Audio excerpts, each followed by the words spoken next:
Good morning, everyone. So this will be my last video until next Friday, just so I don't inundate you with like every day, this is how I'm doing. So generally I think if something bad was going to happen, it probably would have happened within 24 to 48 hours, to be honest.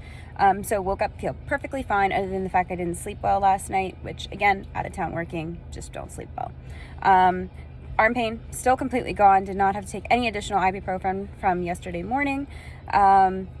Really nothing at all. I'm gonna post another thing 7 days later just to see if anything weird pops up from now until then.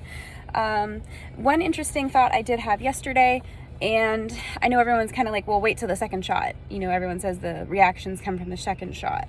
But my question is that, so I had COVID back in March and April.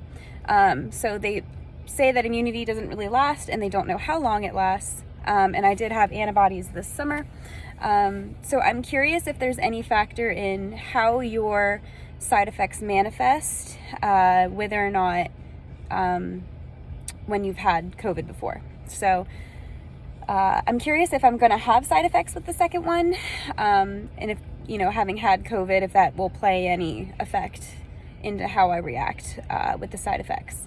So I'm really curious about that. I have not been able to find any research, so if anyone finds any, I'm really interested to read it. But I think because of the fact that, you know, the trials were going on, you know, during the height of the pandemic, and, you know, because of the factoring in, you couldn't have had COVID. I'm not sure what we're going to see as far as research. I don't know if there is any. So I'm really curious about what we're going to see research-wise there. And if how me having had COVID once before, how will that affect me having any side effects with the second shot. So, you know, I'm going to, you know, wonder if that's going to be any kind of confounding factor and whether or not I'll have side effects with the second shot or not. Since I've already, you know, my body already technically may recognize corona, so maybe it won't freak out on the second shot. So it's just food for thought.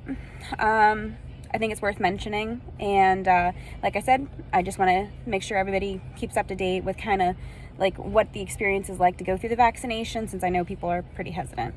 So I hope everyone has a great day, and let me know if you have questions. And I don't always have all the answers, but I do have people that do know answers, and I at least have some resources. So, all right, take care, everyone.